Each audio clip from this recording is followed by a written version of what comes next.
Past indefinite tense মূলত কাকে বলে শুধু সংজ্ঞাটার মুখে বলিনি, যে অতীতকালে কোনো কাজ হয়েছিল যখন বোঝাবে তখন এটা পাস্ট ইনডিফিনিট টেন্স হবে। আর বাংলা বাক্যে শেষে বারবার এটা প্রয়োজন পড়ে না, তারপরে দেওয়ার কারণ হলো যেহেতু আমরা বাংলাতে যখন ছোট ছোট করে বাক্য লিখবো তখন যাতে এটা বুঝতে পারি এটা কোন টেন্সে আছে বা এটাকে কোন টেন্স, বাংলাতে বাক্যটা থাকলে কোন টেন্সে রূপান্তর করতে হবে সেটা যাতে আমরা সহজে বুঝি, এই জন্য বাংলা বাক্যে কেমনে চিনবেন ওইগুলো লিখে দিলাম। লাম, লে, লেন, ল এগুলো থাকবে। আর ইংরেজি বাক্যে মূলত যে ওয়ার্ডগুলো থাকলে এটা ফার্স্ট ইনডিফিনিট টেন্স হয় সেগুলো হলো ago, long ago, once, yesterday, it is time, it is high time, long since, last day, last week, last month, last year, even last night এগুলো হইতে পারে। তো স্ট্রাকচার সবসময় যেটা বলি ভেরি ভেরি ইম্পর্টেন্ট, আপনার বেসিকটা জানার জন্য নিম্নতর আপনাকে এই স্ট্রাকচারটা শিখতে হবে। তার স্ট্রাকচার কি বললো, সাবজেক্ট প্লাস ভার্বে 2 নম্বর গড়। তো 2 নম্বর গড় বলতে বোঝায় কি ফার্স্ট ফর্ম, যেমন আমরা বলি গো, ওয়েন, গন। তো এটাই হলো ভার্বের 2 নম্বর গড় বা যেটাকে আমরা বলি B2। তারপরে ফার্স্ট ইন্ডিপেন্ডেন্ট টেন্সের মধ্যে সাহায্যকারী ভার্ব থাকবে ডিড। তো প্রেজেন্ট ইন্ডিপেন্ডেন্ট টেন্সের সাহায্যকারী ভার্ব ছিল ডু আর ডাজ, আর ফার্স্ট ইন্ডিপেন্ডেন্ট টেন্সের সাহায্যকারী ভার্ব ডি চলে আসে। যেমন সে গতকাল বাড়িতে এসেছিল, তাহলে সে গতকাল বাড়িতে এসেছিল লো যখন থাকবে তাহলে এটা বললাম কি ফার্স্ট ইন্ডিপেন্ডেন্ট টেন্স। তাহলে যদি আমি বাংলা লিখতে চাই সে কি করলো এসেছিল, তাহলে কাম না হয়ে স্ট্রাকচার অনুপাতে B2 কেম, কোথায় এসেছিল হুম, বাড়িতে, কখন আসলো গতকাল, YESTER,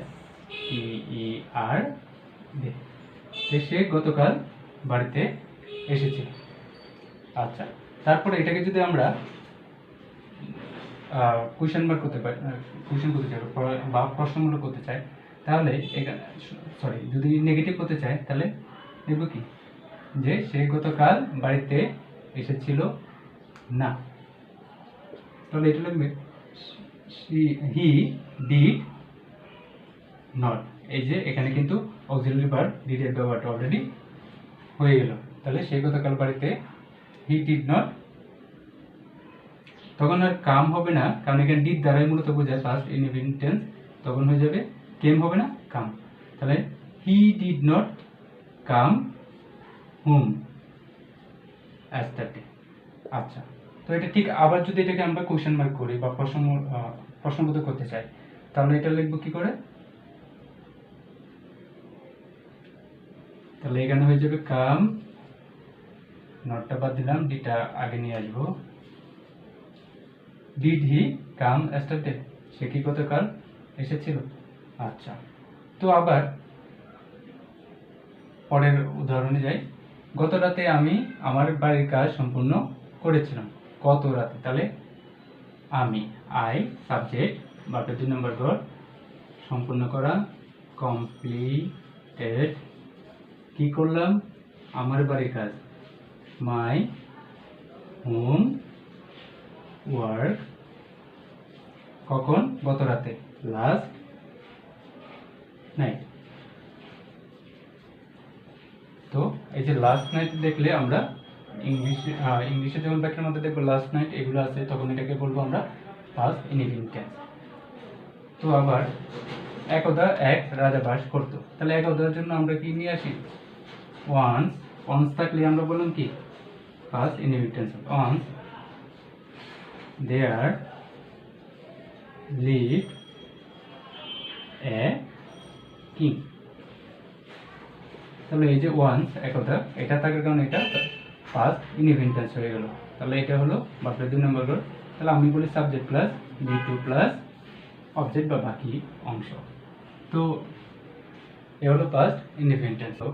অতীতকালে কোনো কাজ চলছিল কিন্তু এখনো শেষ হয়নি এরকম যখন বোঝাবে তখন হবে ফার্স্ট কন্টিনিউয়াস টেন্স।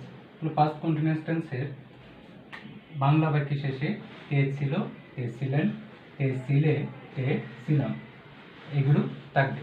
আবার ইংরেজি বাক্যে থাকবে কি at that time, at that moment, then. দেখুন ওখানে প্রেজেন্ট কন্টিনিউয়াসের সাথে পাস্ট কন্টিনিউয়াসের অনেকটা সাদৃশ্য আছে। ওটা ছিল বর্তমানে, এটা অতীত।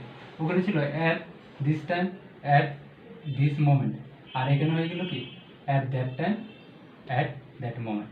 তো সেম। তো আপনি যদি প্রেজেন্ট, আমি বললাম যে কন্টিনিউয়াস থাকলেই ভার্বের সাথে আইএনজি যোগ হয়। তাহলে এই যে যখন আমরা প্রেজেন্ট ইনডিফিনিট টেন্স পড়লাম, প্রেজেন্ট কন্টিনিউয়াস টেন্স পড়লাম, তখন ছিল সাবজেক্ট প্লাস এম ইজ আর, আর এখানে হয়ে গেছে সাবজেক্ট প্লাস ওয়াজ বা ওয়্যার, ভার্বের সাথে আইএনজি যোগ প্লাস বাকি অংশ, মানে সেম স্ট্রাকচার আপনি একইভাবে নিতে পারেন। কন্টিনিউয়াস ওটা ছিল সাবজেক্ট প্লাস এম ইজ আর, ভার্বের সাথে আইএনজি যোগ অবজেক্ট। আর পাস্ট কন্টিনিউয়াস টেন্সে শুধু অক্সিলারি ভার্ব বা সাহায্যকারী ভার্ব হিসেবে ওয়াজ বা ওয়্যার আসবে। আচ্ছা, তো যদি উদাহরণ দেই, এই মুহূর্তে, ওই মুহূর্তে মা কোরআন তেলাওয়াত করেছিলেন, তাহলে ওই মুহূর্তে অ্যাট দ্যাট মোমেন্ট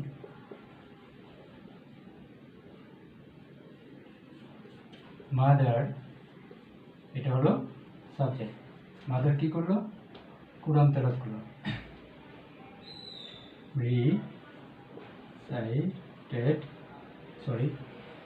was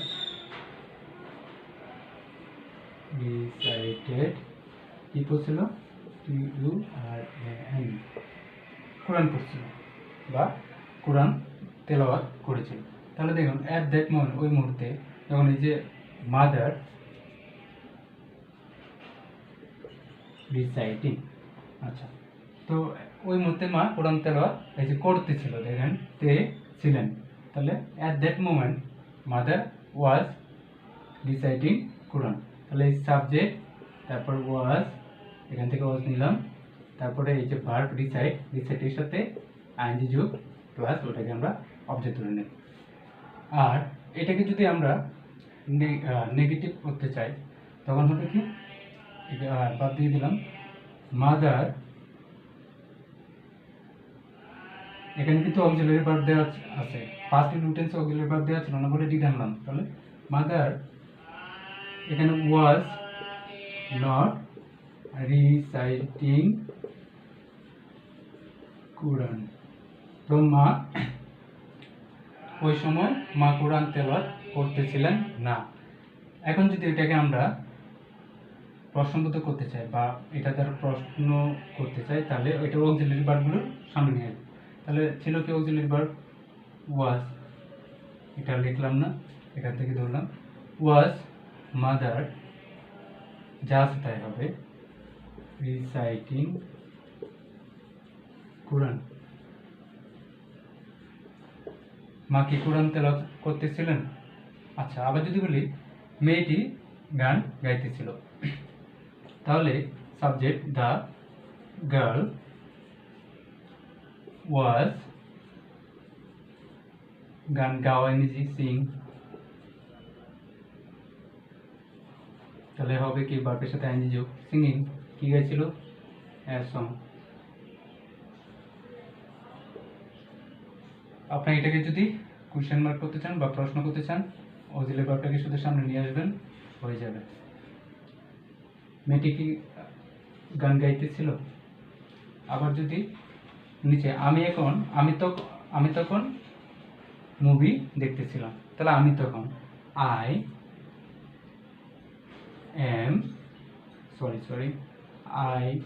ওয়াজ, যেহেতু দেখতেছিলাম সাবজেক্ট আই ওয়াজ, দেখা ইংরেজি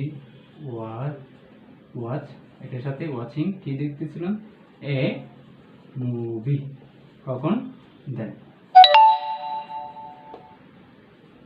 এই হলো পাস্ট কন্টিনিউয়াস টেন্সের গঠন। আপনাকে অবশ্যই এই স্ট্রাকচারটা মনে রাখতে হবে। পাস্ট পারফেক্ট টেন্স, তো পাস্ট পারফেক্ট টেন্স বলতে বোঝাচ্ছে অতীতকালে দুইটি কাজ হয়েছিল এবং যে কাজটি অপেক্ষাকৃত দুইটি কাজ একসাথে সংঘটিত হয়েছিল এবং যে কাজটি অপেক্ষাকৃত পূর্বে সংঘটিত হয়েছিল বা পূর্বে হয়েছিল যে কাজটি, সেটা হবে পাস্ট পারফেক্ট টেন্স, আর বাকিটা হবে পাস্ট কন্টিনিউয়াস। বাংলা বাক্যের শেষে ইয়া ছিলাম, ইয়া ছিল, ইয়া ছিলেন ইত্যাদি থাকবে। তো স্ট্রাকচার ভেরি ভেরি ইম্পর্টেন্ট।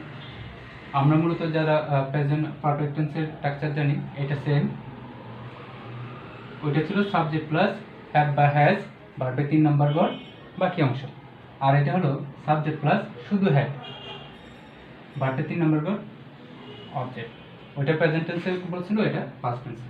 আচ্ছা, আমি কাজটি করিয়া ছিলাম, করিয়া ছিলাম, তাহলে হবে কি আই সাবজেক্ট হ্যাড, যেহেতু করে এটা past perfect tense, I had ডুর 3 নম্বর গড়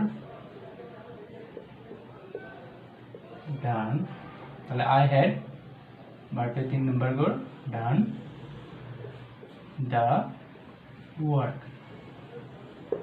আচ্ছা, তো এটাকে যদি আপনি সেই আবার যদি ইন্টারগ্রেটিভ বানাতে চান, তাহলে হ্যাডটাকে শুধু সামনে নিয়ে আসবো, had I done the work question mark. আবার এটাকে যদি আপনি নেগেটিভ বাক্য বানাতে চান, তাহলে হবে আই হ্যাড নট, আমি কাজটি করিয়াছিলাম না, শুধু নট দিলে নেগেটিভ হয়ে যাবে। আচ্ছা, তো সে ঢাকা গিয়া ছিল, তাহলে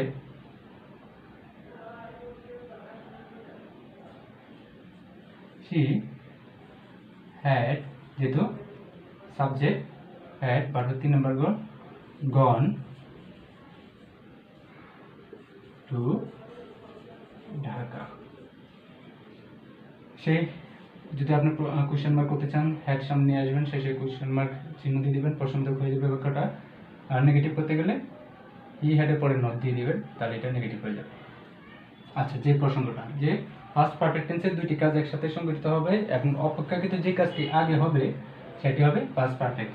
তাহলে দেখেন, আমরা সবসময় এটা নিয়ে জামানা করি, ডাক্তার আসিবার পূর্বে রোগীটি মারা গিয়েছিল।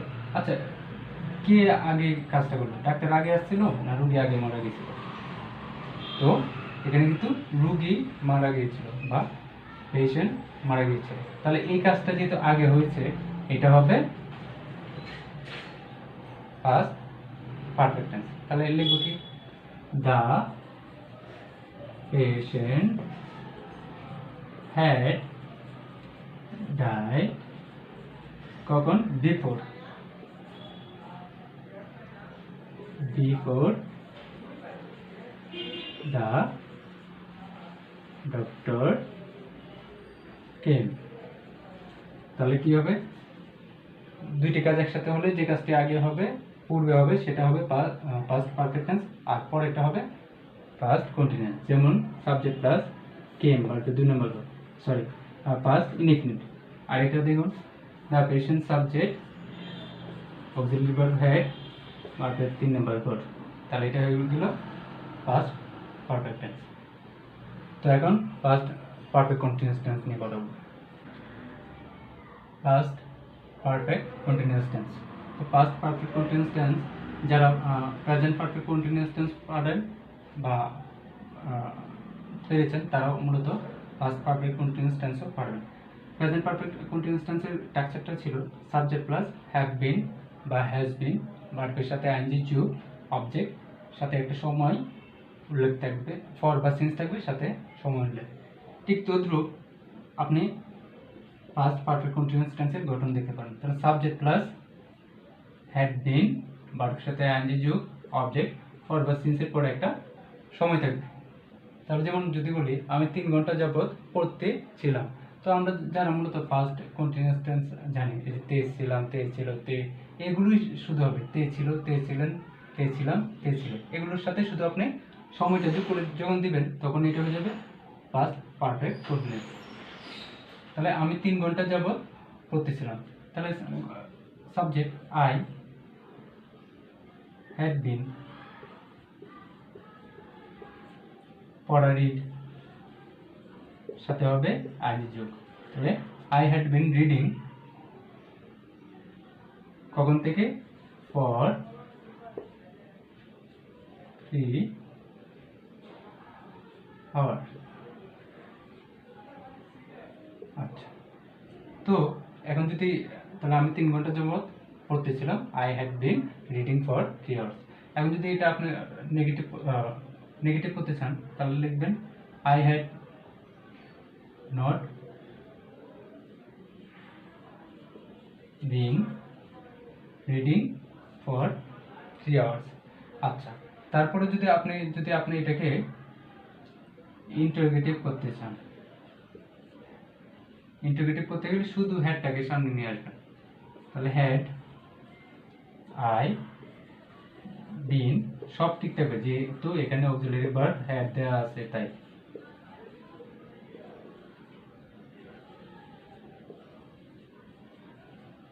আচ্ছা, তো আবার একটা উদাহরণ দিলাম, সে সকাল থেকে তার ফোন নাম্বার পাওয়ার জন্য চেষ্টা করতেছিল। সে সকাল থেকে তার ফোন নাম্বার, তাহলে একটা মেয়ে ফোন নাম্বার পিছে পিছে ঘুরতেছে কিন্তু পাচ্ছে না, এখন সকাল থেকে নাচরবন্ধার মতো লেগে আছে। তো এরকম কখন থেকে? সকাল থেকে করতেছিল, তাহলে চেষ্টা করতেছিল। তাহলে হি হ্যাড বিন ট্রাইং, তাহলে সাবজেক্ট হ্যাড বিন ভার্বের সাথে আইএনজি যুক্ত, তাহলে হি হ্যাড বিন ট্রাইং তার ফোন নাম্বার পাওয়ার জন্য, তাহলে to get her phone number.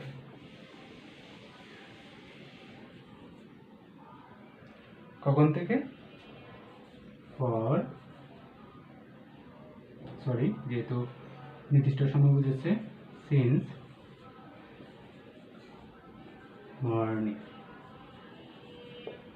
এই হলো পাস্ট পারফেক্ট কন্টিনিউয়াস টেন্স। তো সেই আগের মতো স্ট্রাকচারটা অবশ্যই মুখস্থ করতে হবে। যদি আপনি টেন্সের ডিটেল কোনো কিছু নাও করেন, স্ট্রাকচার জানতে হবে, কারণ পরবর্তীতে আপনি যখন ন্যারেশন করবেন, ফর্মাল ভার্ব করবেন, অ্যাকচুয়ালি পরবর্তী যেহেতু টেন্সকেই বলা হয়েছে source of English language, English ভাষার প্রাণ, তো এইগুলো আপনাকে জানতেই হবে। তো আমরা বলে অনেকেই জানি, তো এই জানাটাই ভালোভাবে জানতে হবে। তো পরে আসবো ফিউচার টেন্স নিয়ে, সে পর্যন্ত আল্লাহ হাফেজ।